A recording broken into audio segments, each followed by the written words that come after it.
Take a brain-dead yet diverse group of 20-somethings and put them in a rented mansion out in the middle of nowhere. What could possibly go wrong?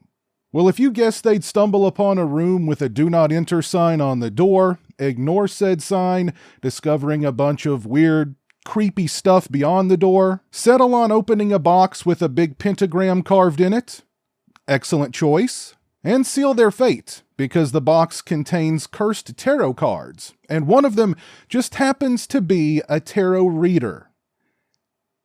Then you've probably already seen this unconscionably and disgustingly bad piece of crap. Tarot. This feels like a movie that was completed years ago, was then immediately shelved, and is now being shat out as a tax write-off for the studio. It's quintessential PG-13 horror, chock full of cheap telegraphed jump scares, characters so thin and so annoying and so dumb you can't wait for them to die, and writing so preposterous and lazy you'll be rolling your eyes non-stop the entire time. Made by people who just copy every tired, played-out horror trope they could borrow from equally bad movies. Loud stingers on the soundtrack. Check. Figures moving abruptly in front of the camera. Check. A villain appears a long distance away from their target. A light flashes, and now the two are standing face to face. Check. Just how bad is it, you ask? Tarot is a blight on cinema. A festering, pus-filled boil of a movie. You know how bad it feels when you slam your pinky toe against the corner of the bed while stumbling around in the middle of the night. Imagine that pain. Times 1,000. That's what it's like watching this movie. Bad is this movie's currency. Now, having said all that, and I might be exaggerating just a little bit, I went into Tarot with a glimmer of hope. I like the setup here. This could have made for a fun creature feature slasher movie. Whatever your tarot reading is how you'll die, and whatever creature is on the card is what's coming to kill you. Toss in some cool creature effects and makeup, some fun and gory kills. Hey, it doesn't take much. Some groovy makeups and killer costume designs would help us overlook the shortcomings of the story, of which there are a great many. A cool wince-inducing kill here and there would have been welcome when the cringe-inducing characters are so worthy of brutal ends. But no, we can't have any fun. I will give Tarot this. The film introduces us to one of the most painfully annoying and cringe characters I've seen in any movie in a long time. He's supposed to be the comedic relief. However, he's not comedic in the least. Quite the opposite, actually. And the only relief he provides is when his character dies. But, again, we can't have any fun here, because the character pops up at the very end, alive and well, and completely unscathed, because this movie hates you, and I hate myself for having watched it. Thanks, Tarot. Not that any of the other characters are all that much better. They're all really dumb. Most horror movies rely on the characters to be at least a little unaware for the movie to be able to function as a horror movie. And I've often said that my least favorite part of most horror movies is when whatever remaining characters in the movie realize that they're in a horror movie.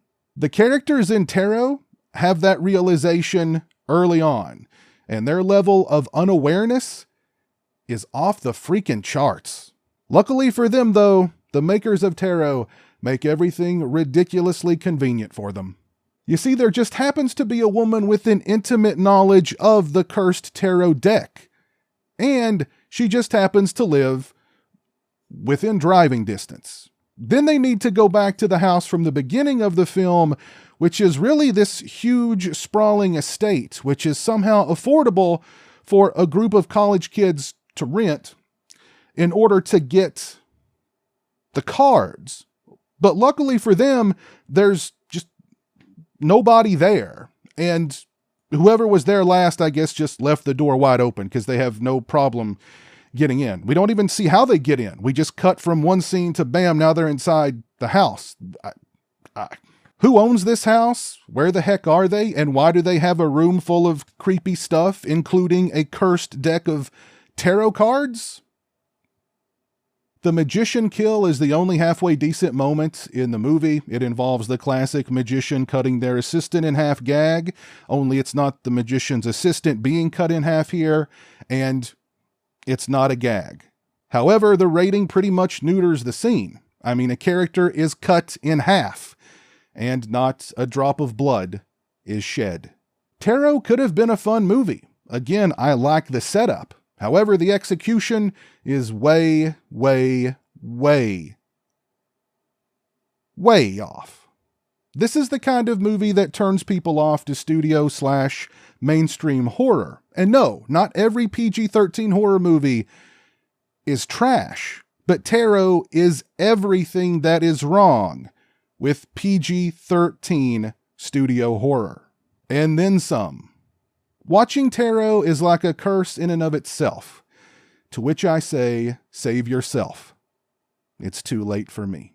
And before anybody says it, yes, I know, movies are hard, and it's a miracle that any movie gets made. I'm friends with a number of filmmakers, and I've heard the horror stories. And I'm sure the makers of Tarot did not set out to make a really bad movie. Yet here we are. And if you liked Tarot, that's great. I'm happy for you. And may God have mercy on your soul. If you've seen Tarot, I know your pain. Actually, I think we should start a support group. Nevertheless, let me know your thoughts on the film down in the comments section below. If you like this video, please leave it a thumbs up and share it on social media. If you're not following me on social media, those links are in the description. As always, thank you so much for watching. I really appreciate it. Take care, and until next time, peace. A huge thank you to all my patrons and channel members for your generosity and support. Become a patron today and get early access to videos, have a say in what content appears on my channel, join me for monthly live streams, exclusive watch parties, and more. Become a channel member today and get access to exclusive badges and emotes to use when I stream, as well as members-only watch parties. Both those links are in the description. Say hello to the internet, Jeremy. Hello to the internet.